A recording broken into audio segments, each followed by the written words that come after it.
oído y disfruta de esta experiencia sonora.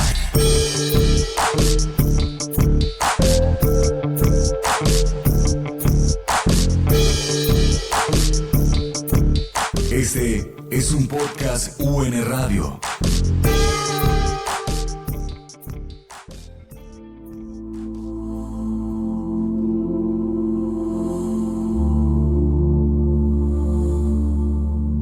Yo nunca tuve síntomas de hipertensión. Me enteré de que la padecía porque a los 16 años en una cita rutinaria de medicina reporté tensión alta. Allí comenzaron múltiples exámenes y estudios.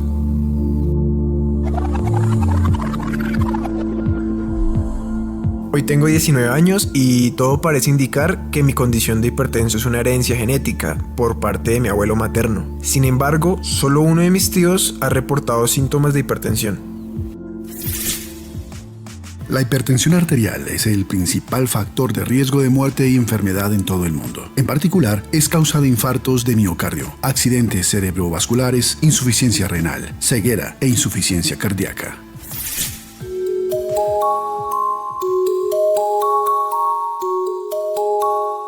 Lo invito a que mire a su lado. ¿Cuántas personas ve? ¿10? Bueno, 4 de ellas muy posiblemente sufren de hipertensión arterial. Hoy, en Invicto Podcast, hablamos de ejercicio físico para la prevención y control de la hipertensión arterial. Invicto Podcast. Invicto Podcast. A mí me diagnosticaron hipertensión arterial. Empecé a sufrir de depresión. Empecé a hacer ejercicio físico. El ejercicio físico me ayudó muchísimo. Invicto Podcast. Vida en movimiento. Vida en movimiento. El ejercicio me salvó la vida. Si no fuera por el ejercicio, yo no la estaría contando. Invicto Podcast. Invicto.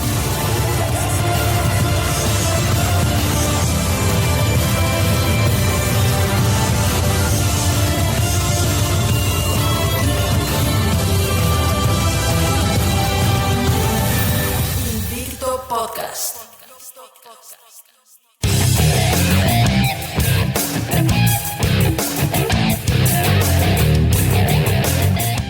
Hola, aquí comienza un nuevo capítulo de Invicto Podcast, un espacio sonoro dedicado a explorar y reconocer las múltiples oportunidades de bienestar de las diferentes poblaciones con condiciones especiales de salud. Esteban, qué bueno encontrarnos de nuevo. Muchas gracias, Edgar. Un saludo para usted y para los casi 600 escuchas que nos acompañaron en nuestro capítulo anterior. Gracias por confiar en nosotros y por recomendarnos con sus contactos. Recuerden que la información que aquí brindamos puede ser de gran ayuda para mejorar la calidad de vida de alguno de sus familiares, amigos o conocidos. Entre todos podemos hacer que el ejercicio vuelva a ser el eje principal del fortalecimiento emocional y físico de todos quienes luchan día a día contra una enfermedad. Y precisamente de una de esas enfermedades es que vamos a hablar hoy, ¿verdad? Sí, hoy estaremos hablando de hipertensión arterial, una condición que el más reciente estudio de carga global de enfermedad estima que más de 10 millones de las muertes en el mundo en el 2018 fueron consecuencia directa de la hipertensión. Invicto Podcast. Bueno, comencemos de una vez. Cuéntele entonces a nuestros oyentes qué es la hipertensión. Bueno, esa pregunta es mejor hacérsela a alguien especializado. Así que lo invito a usted y a todos nuestros oyentes a que hablemos con el doctor Santiago Astaiza, médico general de la Universidad Nacional de Colombia y candidato a magíster en salud pública de la misma universidad. Doctor Santiago, bienvenido a Invicto Podcast. Hola, un cordial saludo para todos y para todas. Muchas gracias por su invitación a acompañarnos en este capítulo de Invicto Podcast. Es un gusto para mí estar con ustedes. Doctora Astaiza, para comenzar, cuéntenos qué es hipertensión.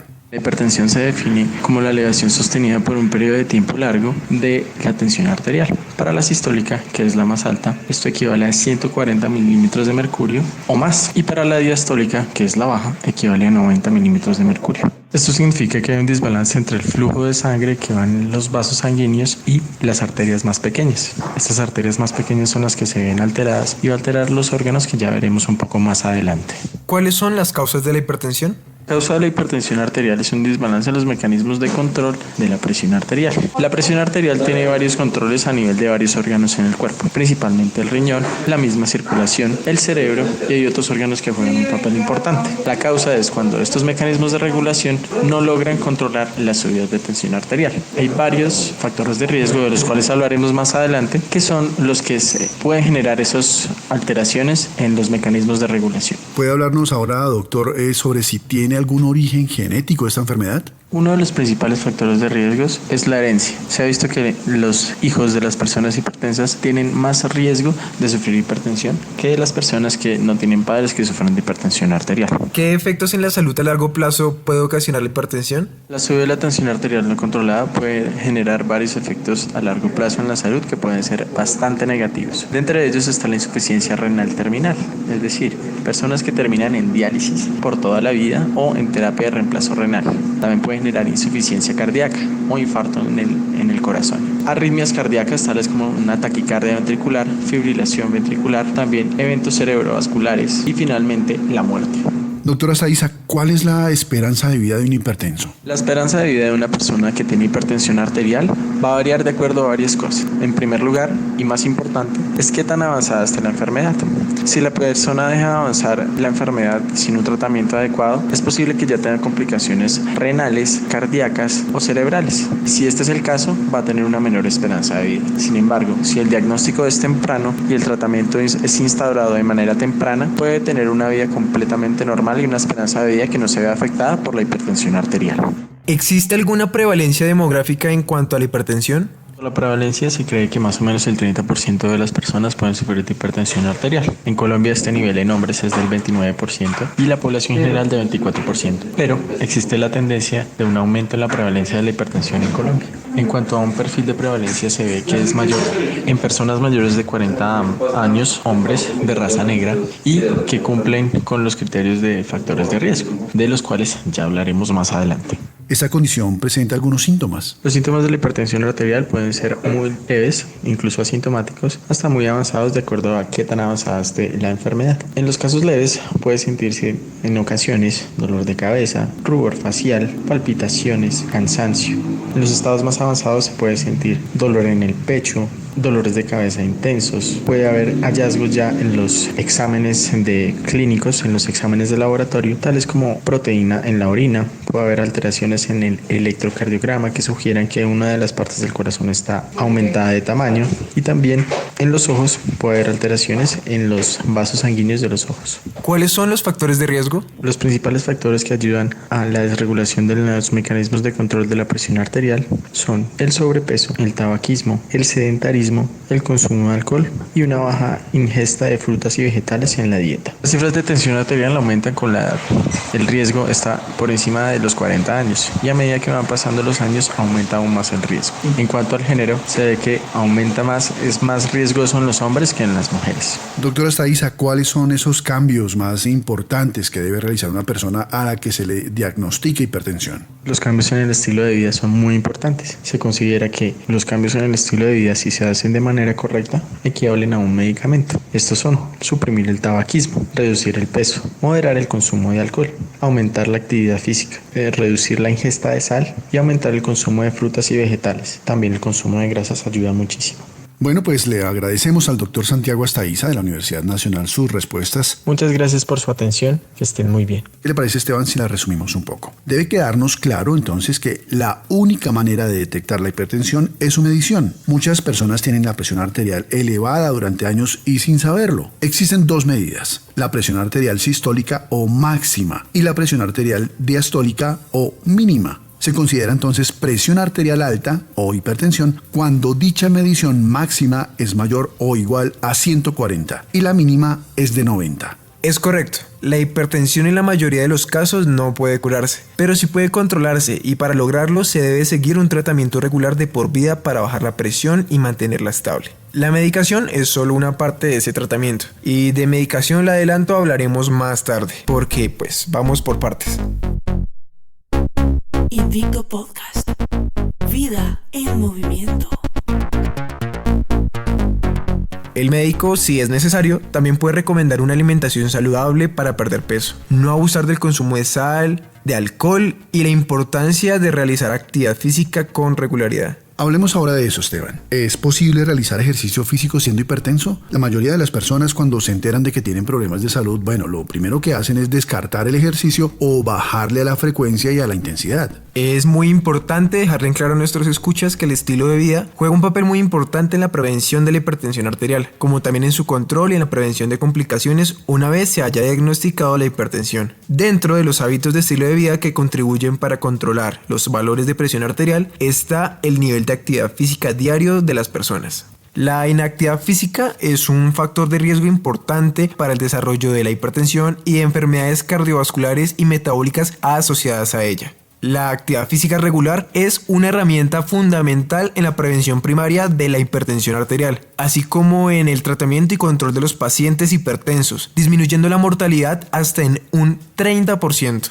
A mí la verdad me resulta un poco contradictorio esto del ejercicio físico y los problemas del corazón. Me preocupa dejar en claro el nivel de esfuerzo físico al que puedan llegar estos pacientes, Esteban, sin que se pongan de alguna manera en riesgo. ¿No sería mejor que se quedaran quieticos y no se expusieran? Pues aunque puede parecer contradictorio, elevar las pulsaciones cuando se sufre hipertensión no es perjudicial. El ejercicio físico ayuda a reducir los niveles de tensión arterial, mejora la forma física y reduce los factores de riesgo que provocan enfermedades crónicas. Así lo expone la guía para la prescripción del ejercicio físico en pacientes con riesgo cardiovascular, elaborada por la Sociedad Española de Hipertensión y la Liga Española para la lucha contra la hipertensión arterial. Pero si usted todavía no me cree, preguntémosle eso a nuestro próximo invitado. Profesor Luis Miguel Hernández, profesional en cultura física y deportes con una maestría en actividad física y salud, coordinador del área de prácticas en la Escuela Colombiana de Entrenadores Personales. Bienvenido a Invicto Podcast y cuéntenos, ¿qué tipo de actividad física puede realizar una persona con hipertensión? Este tipo de enfermedades son enfermedades que se consideran crónicas no transmisibles y de hecho el ejercicio físico hace parte del tratamiento integral de la patología.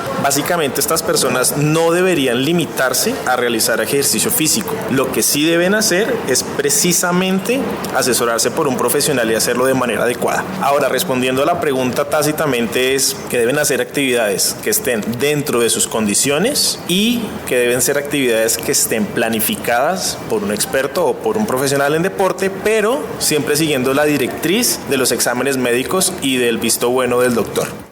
Profesor Hernández, cuénteme, ¿un hipertenso puede realizar rutina de pesas?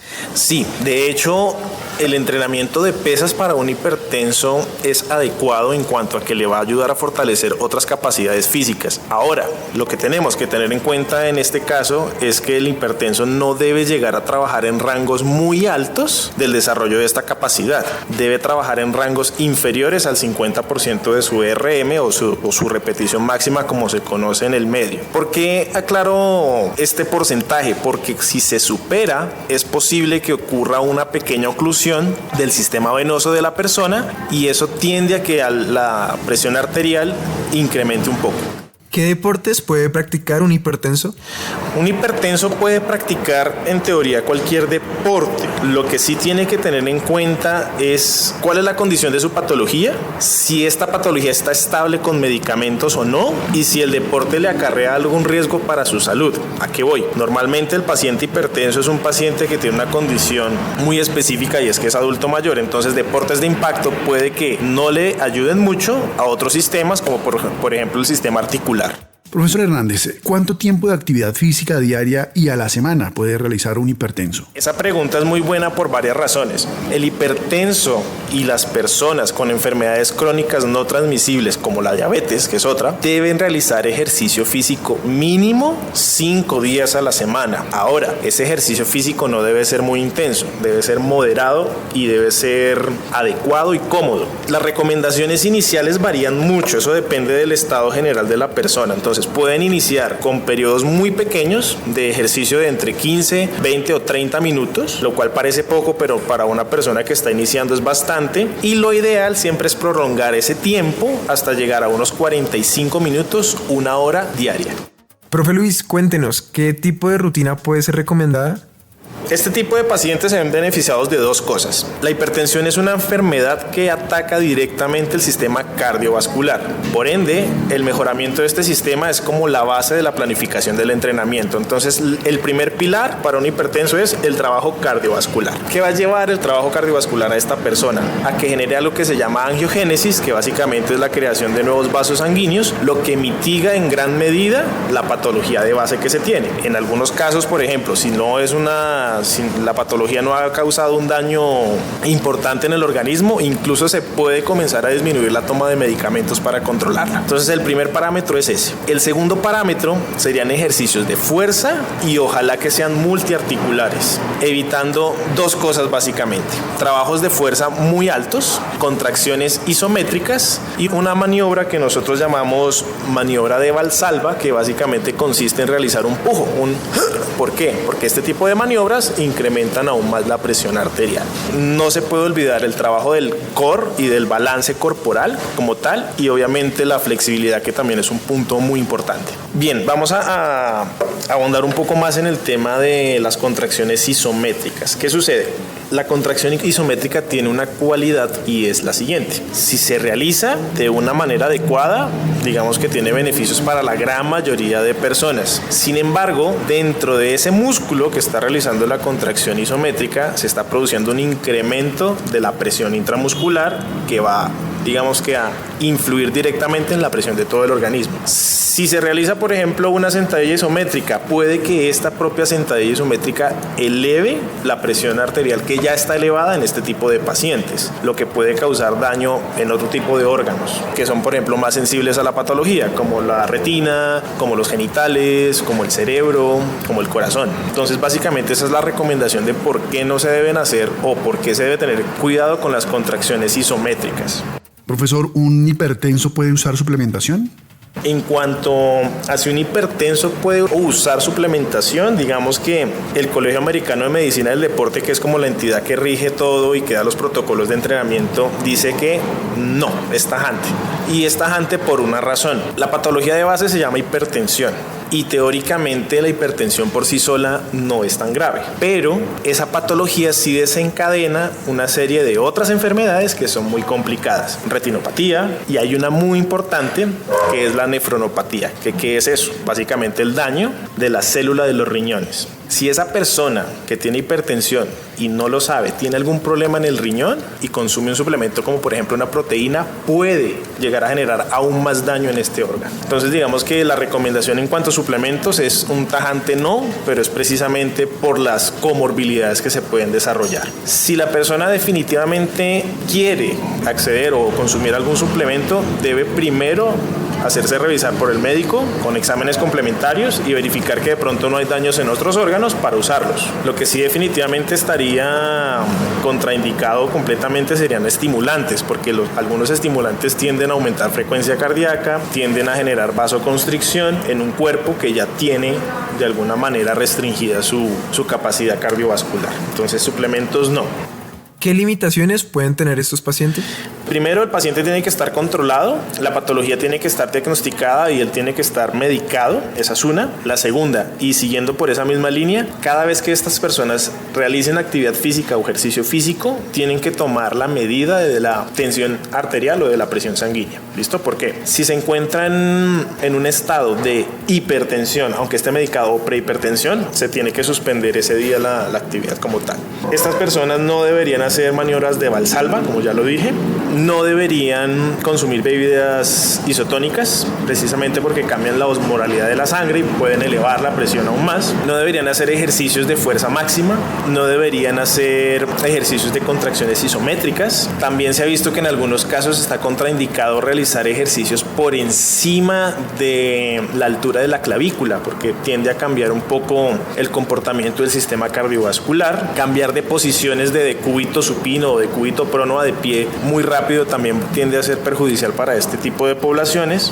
Definitivamente yo creería que esas son como las limitaciones más importantes y que están dentro de la guía. Eso es en términos generales. Si la persona tiene una comorbilidad asociada a la hipertensión, habría que entrar a ver cuál es, para asimismo dar más limitaciones. Vamos a poner el caso más extremo. Si la persona tiene hipertensión y lo llevó a tener una enfermedad cardiovascular congestiva, ya el ejercicio físico en ese caso, por ejemplo, está contraindicado. Es un paciente que no tiene que estar prácticamente esperando un tratamiento más profundo o algo más. Una persona con hipertensión, ¿cómo puede mejorar su calidad de vida?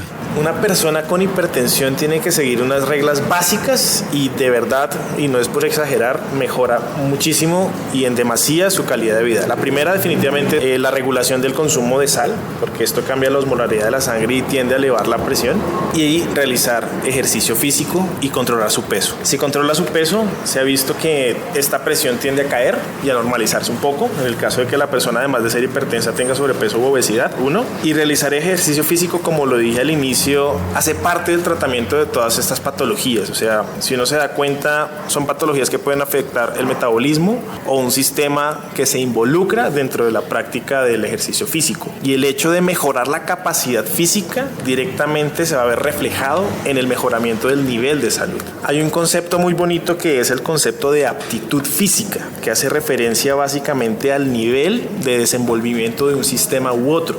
Y es un concepto integrador, porque la aptitud física no es solamente una capacidad como tal, sino que envuelve el sistema metabólico, el cardiovascular, el musculoesquelético, el nervioso y demás. Si se mejora la aptitud física, la persona es más saludable. Se puede tener esa aptitud física, de hecho, como una referencia de salud. Cuanto más resistente eres, se traduce en un corazón más fuerte, en unos vasos más fuertes. Cuanto más fuerte eres, eso se traduce a articulaciones, huesos y músculos fuertes. Y si hablamos de nivel metabólico, eso quiere decir que tu metabolismo corre de manera adecuada. Así que la invitación para mejorar la calidad de vida es: hagan ejercicio físico, cultiven su cuerpo desde tempranas edades y mejoren su aptitud física para que su salud se potencie. Muchas gracias al profesor Luis y Miguel Hernández, profesional en cultura física y deportes, quien además es magíster en actividad física y salud y es coordinador del área de prácticas en la Escuela Colombiana de Entrenadores Personales, por acompañarnos hoy en Invicto Podcast. Invicto Podcast. Invicto Podcast. Invicto Podcast. Así como hablamos del papel del ejercicio físico, también es muy importante reconocer la medicación en personas hipertensas y cómo esta ayuda a mejorar sus condiciones de salud. Por eso hablamos con Felipe Castellanos, químico farmacéutico egresado de la Universidad Nacional. Felipe, gracias por atendernos y cuéntenos, ¿cuáles son los tratamientos para personas con hipertensión? Bueno, hay varios grupos de medicamentos que se pueden utilizar como primera línea de tratamiento en el manejo de la hipertensión. Hoy en día, de acuerdo a la evidencia científica, hay como 3 grupos principales de medicamentos que se utilizan, aunque eso varía dependiendo de las condiciones del paciente. Esos grupos de medicamentos son unos que se llaman antagonistas de receptores de angiotensina 2, el más conocido de ellos es el losartán. Entonces están ese grupo de esa familia: losartán, valsartán, candesartán, telmisartán. Bueno, esa familia de medicamentos. Están otros que son los IECA, que son inhibidores del receptor de convertidor de angiotensina, se llama, que son, el más conocido es el enalapril. De esos pues están esa familia de medicamentos: enalapril, captopril, ramipril, digamos que quinapril, que son los que se ven acá en Colombia. Y hay otros que son los antagonistas de canales de calcio, se llaman, que son, el más conocido es el amlodipino. Entonces está amlodipino, está verapamilo, nimodipino, nifedipino. Digamos que esos son como los que más de primera línea son usados. Tratamiento de primera línea es en ese caso medicamentos que, como en este caso mencionamos, que tienen un mecanismo de acción, les va a funcionar a la mayoría de los pacientes. Entonces primera línea es como que se utilizan primero estos medicamentos, y si esos no funcionan se le adicionan otros o se cambian por otra familia de medicamentos para buscar control de las cifras tensionales. Felipe, cuéntenos qué factores definen el tipo de medicación. Bueno, eso depende de ciertas características del paciente, como la raza, la edad del paciente, si tiene otras comorbilidades, porque en algunos estudios que se han realizado, pacientes de raza negra es más efectivo cierto grupo de medicamentos como calcioantagonistas, y se prefiere pues en ese caso tener la mayor efectividad posible. En pacientes adultos mayores también se prefiere para evitar ciertos unos efectos no deseados, un grupo de medicamentos específico para evitar esos efectos. ¿Y qué efectos pueden tener estos medicamentos? Bueno, dependiendo del grupo al que pertenecen, tienen un funcionamiento específico dentro del organismo. Entonces, los que mencionábamos, inhibidores del receptor convertidor de angiotensina, esos medicamentos lo que hacen es evitar el paso de una sustancia que se llama la angiotensina. La renina y la angiotensina tiene que ver ese sistema, son unas sustancias que en el organismo generan una respuesta para que se estimulen ciertos receptores y aumente la presión arterial. Entonces, al bloquear esa molécula, lo que hace es evitar que se genere esa constricción de vasos sanguíneos y se disminuye la presión arterial. Otros, por ejemplo, como los antagonistas del receptor de angiotensina, van en un paso como más adelante, también tiene que ver con la angiotensina, también por ese proceso generan la disminución de la presión arterial. Otros, como los bloqueadores de canales de calcio, entonces en la parte, digamos, vasculatura, hay equilibrio que hay entre iones, digamos, de calcio, magnesio, de potasio, de sodio. Entonces, en ese sentido, ellos bloquean esos canales y evitan que se genere una constricción de los vasos también por esa vía. Hay otros medicamentos que son como los diuréticos, que también se mencionan mucho, son coadyuvantes en el tratamiento de la hipertensión. Entonces, eliminan sodio y con eso se disminuye también la presión arterial. Entonces, por eso también es importante cuando mencionan los médicos que hay que reducir la ingesta de sodio. El sodio tiene que ver directamente con esos aumentos de la presión arterial. ¿Estos medicamentos podrían presentar algún tipo de efectos secundarios? Los efectos secundarios dependen muchas veces del grupo al que pertenecen estos medicamentos. Entonces, dentro del grupo de los IECA que mencionábamos, el enalapril, tienen un efecto en común para ese grupo, que es generar tos. Generalmente esos efectos se presentan al inicio del tratamiento y si ya el efecto secundario es, digamos, como molesto, complica alguna condición del paciente, pues se cambia de grupo de medicamentos para que no nos siga apareciendo ese efecto. Por ejemplo, los calcioantagonistas pueden generar edema de miembros inferiores, o sea, se nos inflaman, se nos genera una acumulación de líquidos a nivel de las piernas en el paciente. Entonces puede pasar eso, hay que estar pendientes al inicio del tratamiento. Con los de los arados, como los sartán, valsartán, no tienen como un efecto así como un característico, pero en algunos pacientes pueden generar irritación gástrica, que les puede generar como acidez, gastritis. En otros pacientes como malestar general, como que sienten debilidad. Entonces eso, digamos, que depende del grupo al que pertenecen los medicamentos. Cuéntenos, ¿qué pasa si una persona no se medica? Bueno, ahí pasan dos efectos, pueden pasar, que son uno a corto plazo, que es cuando el medicamento no se consume, ya pierde su efecto terapéutico, después puede ser un día o 2 días, dependiendo del grupo de medicamentos que se van eliminando. Puede generarse un pico de hipertensión arterial que puede generarnos un accidente cerebrovascular o, digamos, como que una hemorragia por algún vaso que se rompa. En ese caso puede ser como lo inmediato. Y en el largo plazo o mediano a largo plazo, esa acumulación del efecto de no tener controlada la tensión arterial nos puede llevar a daños en otros órganos, principalmente los riñones, enfermedad renal por la hipertensión no controlada, enfermedades a nivel cerebral, daño a nivel de otros órganos, como a nivel del corazón, a nivel ocular. Bueno, digamos que hay muchos órganos que se pueden ver afectados a largo plazo. Muchas gracias, doctor Castellanos, por su tiempo hoy para Invicto Podcast. Invicto Podcast. Vida en movimiento.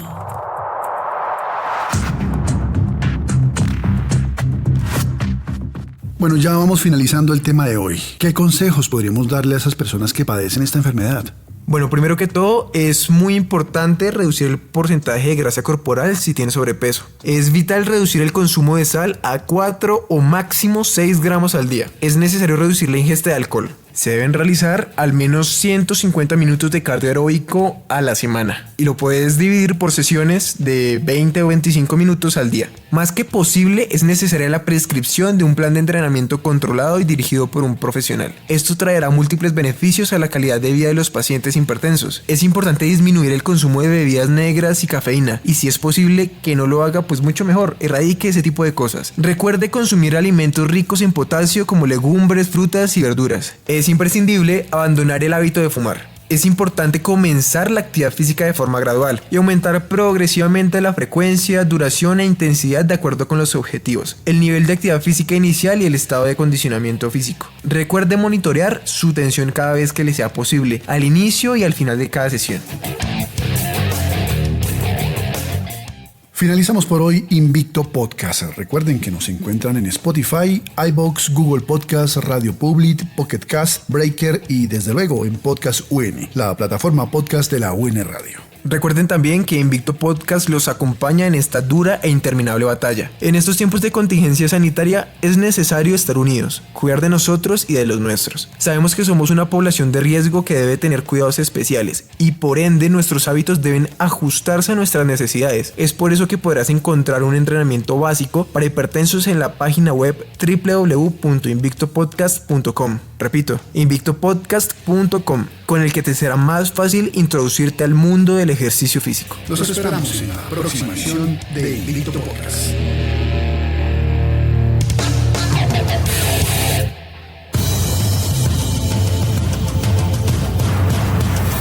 Invicto Podcast. Invicto Podcast. A mí me diagnosticaron hipertensión arterial. Empecé a sufrir de depresión.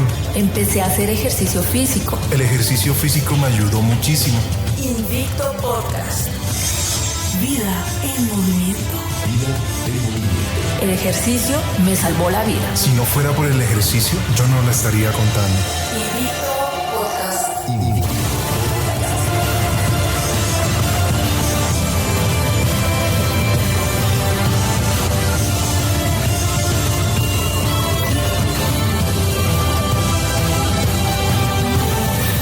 Invicto Podcast. Este y otros podcasts en nuestro sitio web unradio.unal.edu.co.